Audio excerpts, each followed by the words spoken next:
Let us prepare ourselves and put your hand over your eyes. I open my eyes to see the spiritual truth today. I open my eyes to see the spiritual truth today. And now your ears, I open my ears to hear the spiritual truth today. I open my ears to hear the spiritual truth today. And now if you cross your hands over your heart and open them up, I open my heart to receive the spiritual truth today. I open my heart to receive the spiritual truth today. The spiritual truth that I'm working today with is that we need the darkness and the light in order to grow. We need the darkness and the light in order to grow those seeds of love and deep connection that we want with one another. We need the darkness and the light to grow healthy partnerships with our beloveds. We need the dark and the light to grow healthy children in our families and in our communities with one another. In fact, we need the dark and the light for every area of our life to grow in a way that is positive and life-affirming for ourselves. Now, when I'm talking about the dark time of the year right now, I'm not talking about that dark time that we sometimes refer to when we're in trouble, when we're having pain, and we say it was a dark time in my life. Or when we look at St. John of the Cross and repeat his often celebrated term, it was a dark night of my soul. That's not the kind of dark that I'm talking about here today. I'm talking about the kind of dark today that is at rest. That kind of dark that signals that we are not active, that we are still in our lives. That is one of the most fertile times for our growth, is that dark time when we're still in our life. And we often misunderstand that because we've trained ourselves to be human doings instead of human beings in our life. Now, if we can't see change, you and I, when we can't see change on the outer, we think it's not happening. But the truth is, when we tend to the change on the inner, when we look in the stillness and we're quiet with that change, when we put our intention into the soil and we leave it undisturbed, that's the most fertile time for change in our life. You know, I would honestly say that you cannot have manifestation of the good in your life, of that which God wants you to have every day, without going into the stillness. Now, be clear here, I'm not talking about meditation. I know that there's at least a third of this congregation who, when they hear the word meditation, you just go dead. And you think, oh my God, if I have to meditate in order to bring good into my life, I'm doomed for a life of lack and limitation. You know, the truth is, I want everybody to learn how to meditate, but that's not what I'm talking about. And if you haven't had, if you say to yourself, look, I just can't meditate. I don't know what it is about me, but I just can't do it. We have a workshop and a class coming up in January to help with that very thing. Get in those classes and learn how to do that. But that's actually not what I'm talking about either. I'm talking about being quiet. I'm talking about, you know, just sitting in the stillness and thinking and dreaming in your life. You know, you all know people, or maybe I know people who, you know, they're not spiritual. They don't claim to be spiritual. They don't want to be spiritual. They don't go to any church or any mosque or anywhere where spiritual people gather. And yet, you know, money just seems to jump in their pockets. Beautiful women and handsome men call them on the telephone. They don't have an ache or a pain. They play scratch golf. They never took a lesson in their life. Now, I hope none of those people are here this morning, but if you are, know this. I pray to love you because I understand with my head, at least, that you have created time for yourself to set goals and to be quiet and to really plant the seeds of wisdom in your life. For the rest of us, I encourage us to pay attention to the spiritual lessons available to us in the pagan holiday of winter solstice, which celebrates the longest night of the year. Now, if you're visiting today, we are not asking you to be pagans, but we are asking you to put away any notion that there's anybody out there separate from us. We are asking you to embrace that part of you that understands pagan ways in your life. You know, either we believe that all paths lead to God or we don't. And at CSA, we believe all paths lead to God. And we want to look at what they have to offer us for our own spiritual journey. You know, paganism, like a lot of things, has gotten such bad press that if we would just look into it long enough, we would see that we have more in common with pagans than we don't have with pagans. Spiritual truth is spiritual truth. And sometimes it comes in different cultures. Sometimes it comes in different languages. Sometimes it even comes in different interpretations. But truth is truth in our life. And the truth will set us free.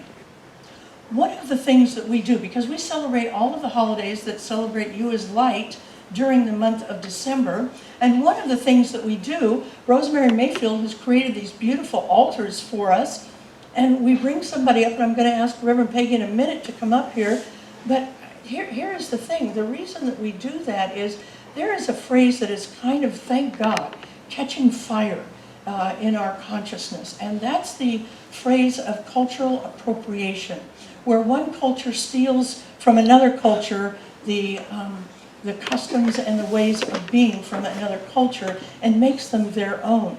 Now, in truth, the definition of cultural appropriation isn't that you mimic somebody else's culture. It's that you don't give them respect and you don't say where those things came from that you've just done. So we don't do that here. We show respect to our pagan sisters and brothers, some of whom are in this church this morning, and we welcome you here every Sunday, all of the time. We're going to invite Reverend Peggy to come up and bless this altar with us. I'm going to ask all of you who are able to stand and face the east, if you will.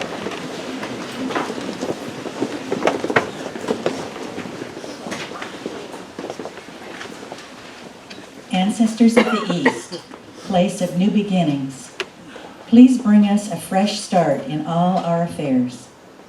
We invite new birth of civil discourse in our families and our government. We invite the sun to bring new energy to any tired hearts today. Blessed be. Blessed be. We take a quarter turn to the south.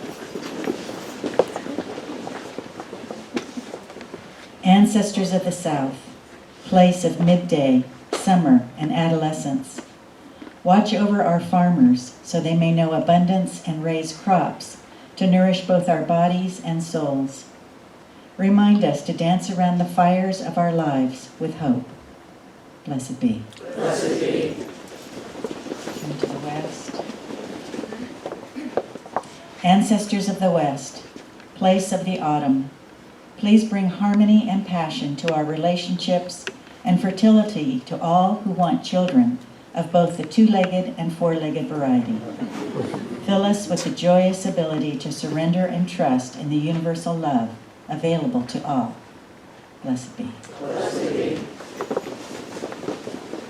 Now to the north. Place of winter and frozen landscape. Please protect our elders and know they have food and companionship and shelter this winter. Bring us heightened intuition so we may know your promise of equality and respect for all beings. Blessed be. Blessed be. And so it is. Thank you, Peggy. Now, in truth, that ceremony itself is a powerful demonstration of a Science of Mind foundational belief that says, a foundational belief that we can practice, you and I, whenever our hearts are hurting. It says this, life is eternal. That says life is eternal, and wisdom can come to us all of the time from all different places. Sometimes in our life, some of us may call in the wisdom of spiritual masters who have gone on, like Jesus and Buddha and Lao Tzu and Moses and others. And sometimes we call in spiritual political activists, the wisdom of Martin Luther King or Mahatma Gandhi.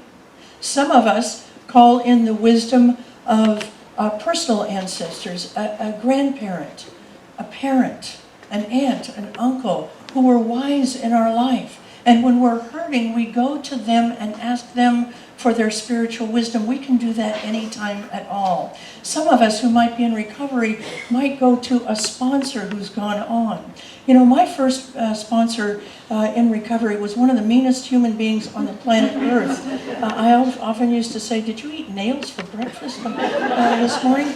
But you know, her wisdom was so amazing that I continue, even 47 years later, I continue to call on her wisdom in my life. That's the same thing the pagans do in that exercise or that event ceremony that we just did right now. You don't have to give the wisdom a human voice, but there's nothing that says you can't either in your life.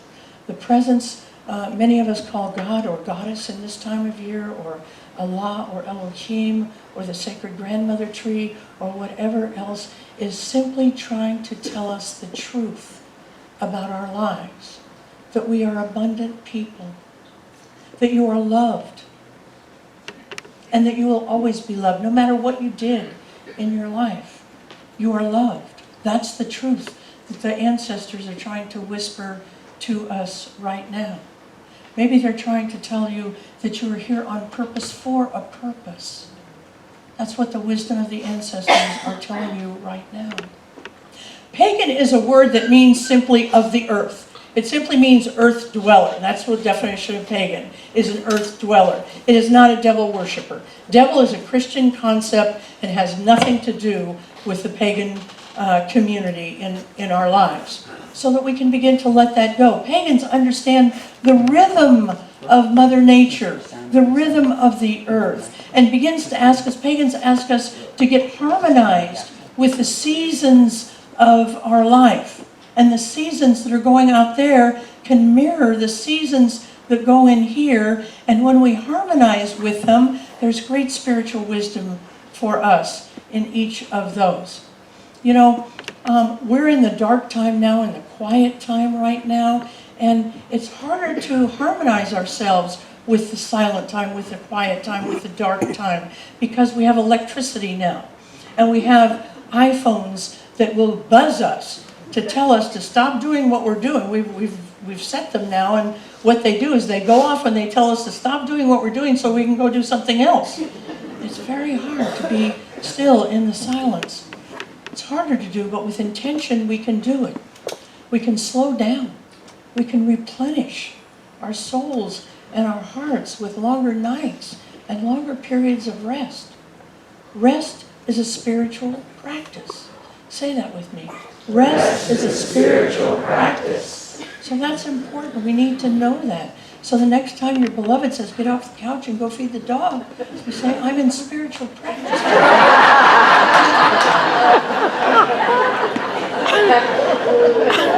The truth is, without rest, we get crabby. We get insecure. We start imagining things that haven't happened. We get short fuses.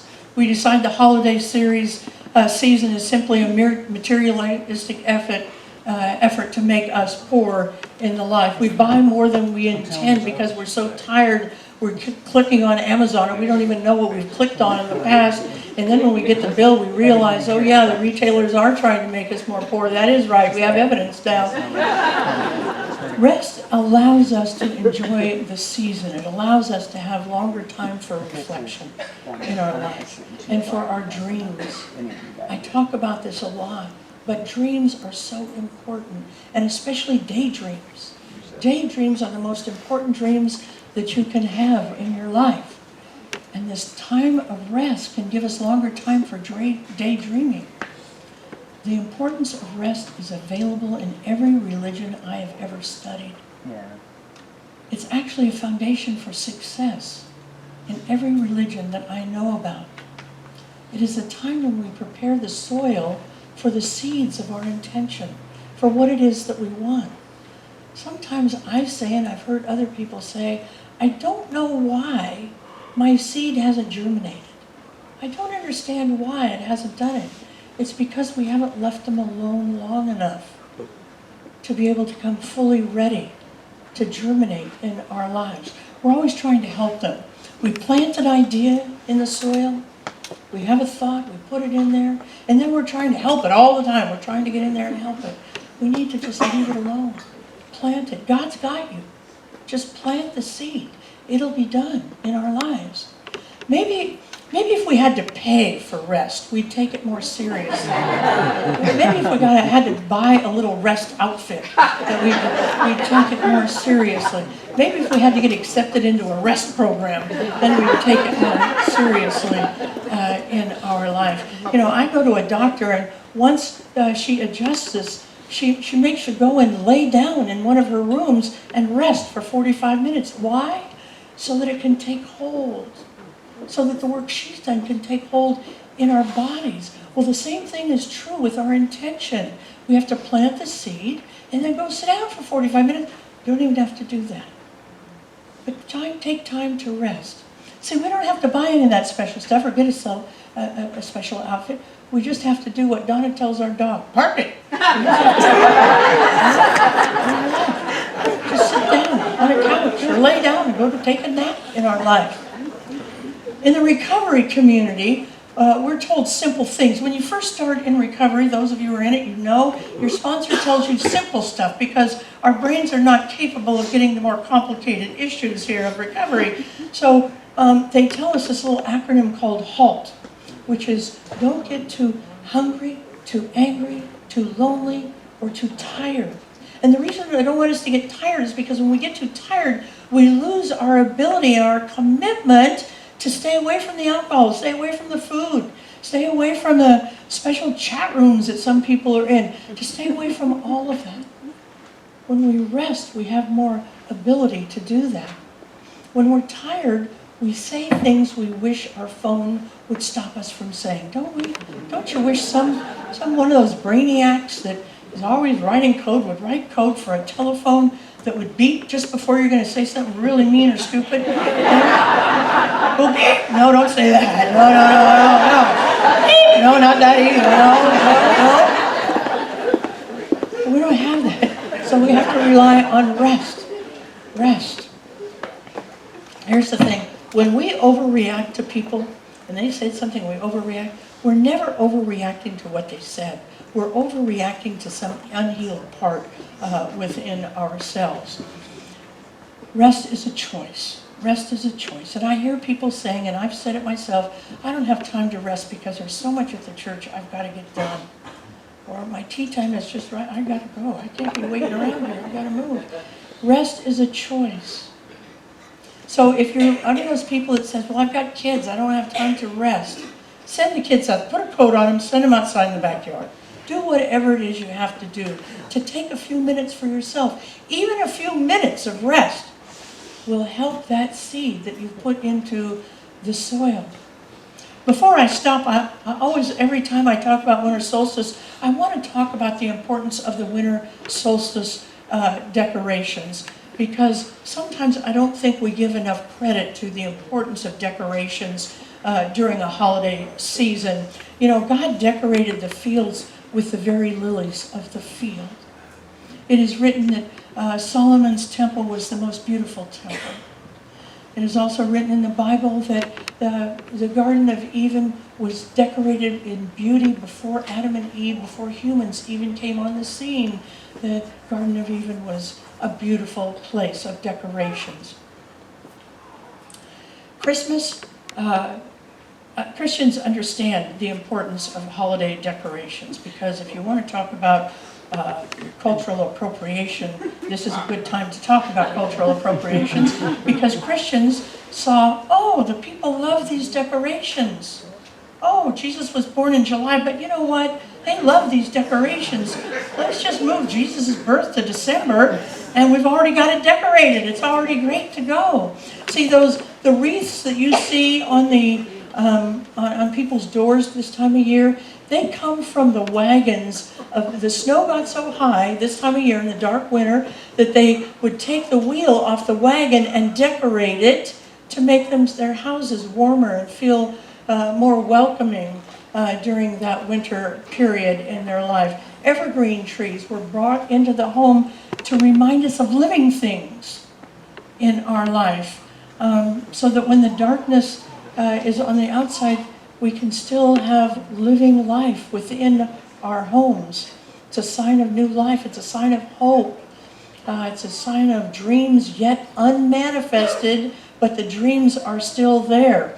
It's what a young avant called in the meantime. In the meantime. They brought it in because they knew that in the meantime, we need to feed our mind with pictures of end results. That's why it's so important for those of you who are wanting a successful 2020, get in Reverend Brenda's visioning board, because that's what she's doing. She's having you picture end results that haven't happened yet with that ring. It's what the Eastern people called the third eye. You're looking at it with your third eye. It's a time to see peace in families. That's an end result. It's a time to see abundance in everybody. It's a time to see babies taken out of cages and reunited with their parents.